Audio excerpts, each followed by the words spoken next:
What's up, guys? Welcome back to the channel. I do have some more content that I am going to be putting out today. Basically, I'm pretty much just going to be getting this car ready for the winter. I don't know how rough it's going to be, but it sounds like we may be getting quite a bit of snow. I like to have my stuff prepped and ready for the winter time. We're just going to be taking a couple of measures on this car in order to make sure that it is ready and that we're not going to be having any issues with this over the winter. I don't know how well this car is going to be. I've driven it a couple times just in the rain and the traction on it was not great at all. So I'm a little bit concerned for how this is gonna go, but nonetheless, we can only do what we can do. So let's get started. I'm also gonna be giving this car a most needed bath. I haven't washed it like literally since I pretty much started driving it. So we're gonna clean it up, make it look pretty nice. I do have some ceramic spray stuff right here that we're going to try out. Definitely curious to see how that's going to work. I also finally did pick up some floor mats for this thing. Oh my gosh, this took forever just to get some floor mats for it. Finally got them in. They're the black ones. These are used, but they're in great shape. So I have no issues running these on the car. We'll just need to clean out the interior carpet real quick.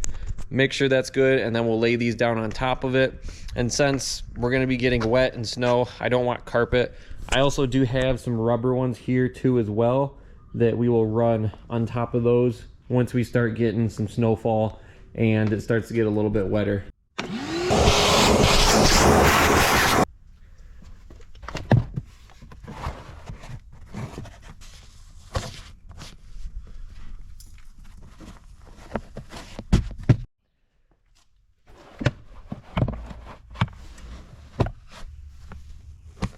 Now that the new floor mats are in, we're gonna pull this car out and we're gonna wash it up here.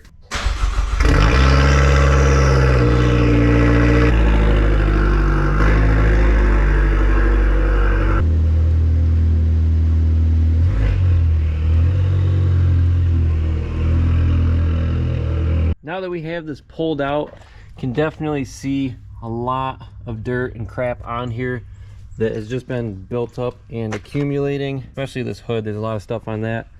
Upon further inspection, I did actually just notice this spot on here the other day. Looks like we had a little incident with this car that happened. I can't say 100% what this came from. These are definitely scratches in here though. I don't know how deep these are. You can definitely feel it with your nail just looking at it. I'll have to get these spots cleaned up. I know we just had some work done at my house recently, and there was a bunch of workers here that were out pretty late, and I believe somebody may have accidentally brushed up against it and scratched something on the car. So now we got our rear quarter panel over here, which this is actually one of the nicest pieces on the car. I did not paint this or anything. This was still factory, but nothing can be perfect for long, clearly. And that's just about how this car has been going. So there's that. We'll get it cleaned up and I'll show you what that spot kind of looks like after. Definitely not too happy to see that though. We got our bucket of soapy water. We're gonna give this a rinse. I also did pull out the Undercover trays that go on this too as well. I want to get these put on. There's two different pieces here, but these are gonna protect the underneath and the motor of the car for the winter time, at least for the time being. Also, they're said to make it a little bit more aerodynamic. So we're gonna just throw them on anyways, just for protective purposes once we're finished cleaning this car. I'm just gonna do a time lapse for this and then I'll show you what it looks like after.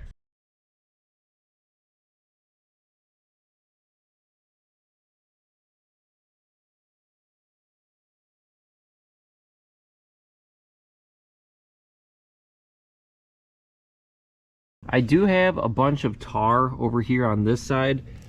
I'll show you here if we get real close, all those black specks on here. I'd assume that this has been on here for quite a while. It's not easy to get off. I just have some Goo Gone that I sprayed on there. I'm just letting it set. We'll probably give it like 15 minutes or so just to soak in, so that way hopefully we can get that off. We want any contaminants on the surface off before we do go ahead and throw our ceramic coat spray wax on it. you just don't want any of that stuff getting caught in the towel because it can then potentially scratch your car. This is almost finished up. Once this is finished up, we're gonna just pull it back in the garage here and we'll get started applying that ceramic. The car is all dried off and nice and clean. I'm not gonna be doing any clay barring, but ideally you probably should do that in order just to make sure that all the contaminants are off of the surface of your car before you do any wax or coatings on it. We're not gonna worry about that, but I am gonna be trying out this Cerakote Rapid Ceramic Paint Sealant. I've had this for a little bit now. I haven't used it yet. It seemed to have really good ratings, and I've never used any type of like ceramic stuff before. It's pretty easy to use. Basically, this is all that comes in the kit, is just the bottle sprayer, and then you also do get a nice microfiber towel too as well. To use this, all you do is just spray it onto a surface. Take your microfiber towel, go ahead and just smear it in, basically just go back and forth with it, and then you're gonna flip this towel over to a different side of it and basically just take it right off. So wet side first, smear it in, and then wipe it off. If there's any haze, just keep wiping it off with a dry spot on the towel. I'm gonna do this car one section at a time.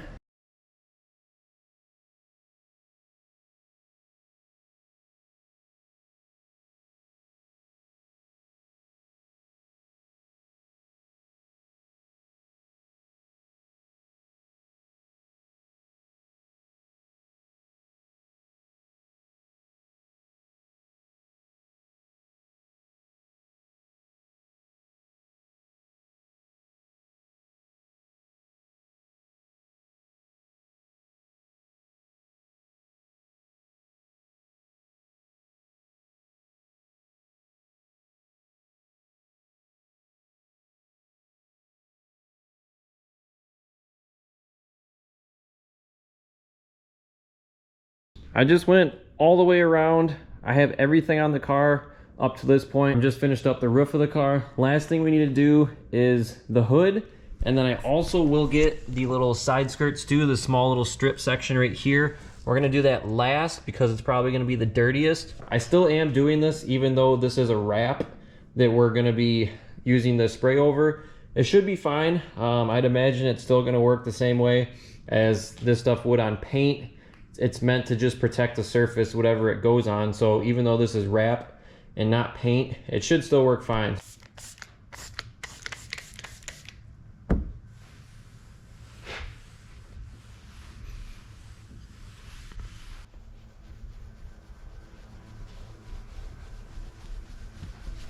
All of that ceramic spray is now placed on the car. I hit every single panel on it, and the texture now is definitely very smooth to the touch. When you go over this, your finger doesn't stick when you try to go across it. So it should definitely do a pretty good job repelling any water or any dirt. It should be able to just spray right off and just kind of fall right off the surface. That's the idea. I know this wrap, the few times that it did rain, all of the rain pretty much stuck right to it and stayed on it. It did not glide off or anything. So hopefully this will help out with that and also just protect the surface as a whole. Now that that's complete, we're gonna move on to the next step. This is kind of in preparation for the winter more so. If you have issues with your doors being frozen, stuck, and not being able to get it open, this next fix is going to hopefully resolve that. This is going to be the fix for if you have doors that get stuck and frozen in the wintertime. This is just silicone spray. Liquid Wrench is the brand, but any silicone spray should do. All we're gonna do is just take this, spray it onto just a rag or a towel, and we're just gonna place this all along this weather strip right here of the door, of the inside, and also on the inside right here. Basically, the rubber piece right here, this is what seals up against your car door right here, and that's the part that gets frozen and stuck to it. But if you put some of the silicone spray on here, it's going to prevent it from getting stuck. Let's take a little bit of spray, and we're gonna come in here and just go over this entire strip. Just make sure to get nice and coated. And you can see it's turning a nice glossy color as opposed to this dull color, just like so. So we'll do this. It's It's also this is also kind of rejuvenating the weather strip too as well, and preserving it for the longevity of it too. So that's another plus to doing this. So we're gonna hit this. We'll also hit the inside. We're gonna do all the doors. I'm also gonna see if there's anything on the trunk that needs it, to make sure that everything will open and close properly once it starts to get pretty cold out. All of the weather stripping on the doors is all lubed up and ready to go. We're gonna move on to actually my exhaust real quick. I don't know why, but for whatever reason, these exhaust tips that I have, you can see, this is the exhaust pipe right here, and then this is the tip. Both of these exhaust tips, for some reason, rattled and went back inwards. Same thing with this one over here. Originally, when I had them on here, they were actually just poking out past this bumper, which is where I want them, and they got sucked in. So we're gonna loosen those up and pull them out and try to retighten them. I might not have put them on tight enough, but we're just gonna try to get these aligned a little bit better. I still haven't fixed this side yet. It's not angled right now. I still will need to fix that at some point. These exhaust tips are much better. This is about where I had them. You can see it's just poking out past the rear diffuser piece right here. I could pull it out a little bit more, but I think that that's pretty good. This is the side that lines up very nicely and is right about where it needs to be. And then this is the side over here. It hangs down too low that I needed to fix, and now you can definitely see how different and how off this one is on this side. Come back a little bit so you can see the two. So that's what they both look like right there. Now that that's taken care of, last thing that I would like to do for this is slap on these undercover trays right here. I will need to come up with the hardware. I have a bunch of different hardware pieces laying around from bolts and screws that have came off of numerous cars. So I should be able to somewhat piece this together. So let's get started on that. I'm underneath the car and we're working on getting these undercover trays in here. Now, I have everything kind of loosely mocked up in here. Nothing is super tight. I was able to get it into place where it would normally go, and there is a little bit of damage that happened with this undercover tray. There's quite a few spots that are just ripped, and you can't bolt them in, or this plastic piece is broken and these clips are kind of going in a weird angle. We are also missing a couple of clips for, like in here we have a couple clips that are missing, and also the plastic on this, you can see it's kind of torn up a little bit, and it's just not 100% from what it was from the factory. So we have a little bit of work to do. I'm gonna be using some zip ties in addition, and a drill to hopefully get this up here nice and tight and secure. It's not gonna be 100% because this definitely did take a hit, but we still are gonna be able to retain this factory cover tray and still use it, and it should function properly. I was able to get the undercover tray on. Everything is secured up here, and it's pretty secure, in my opinion. I can't see it really going anywhere. I did have to fab up a couple things, zip tie up a couple pieces down here too as well, including this little oil filter cover. Zip tie right there. Had to drill a couple things, but it is in. It should definitely protect the underside of this for the winter. Glad that we are done with that. We made it work, hopefully, as of now. There's one last thing that I do want to do. I do need to adjust the e-brake cable on this. It's a little bit too tight. We just need to loosen that, and then that'll be the last thing that we're doing on this. All right, guys, I was going to be adjusting the e-brake in this video right here.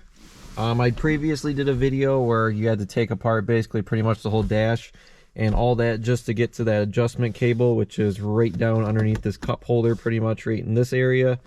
I'm actually not even gonna adjust this. I just don't really think it's too necessary after driving it for a little bit. I think it's kind of broken in, and it seems to be pretty decent. Could be better, but we are getting enough clicks right now to the point where I don't feel like it's necessary to adjust it, and I think it's just kind of more work than it's worth. I'll show you real quick just kind of how many clicks it is to pull this up. So there's quite a bit of resistance right there. I think that was 5 clicks. I could go a little bit more too, if I wanted to. Normally you wouldn't want as much resistance right here at the bottom down low, but I don't feel like this is catching on the e-brake cables yet. I don't think it's posing any resistance with this being all the way down, and because it is holding just fine, I'm just gonna leave it as is. That's gonna be a wrap for this video. Hopefully you enjoyed it. Make sure to like and subscribe.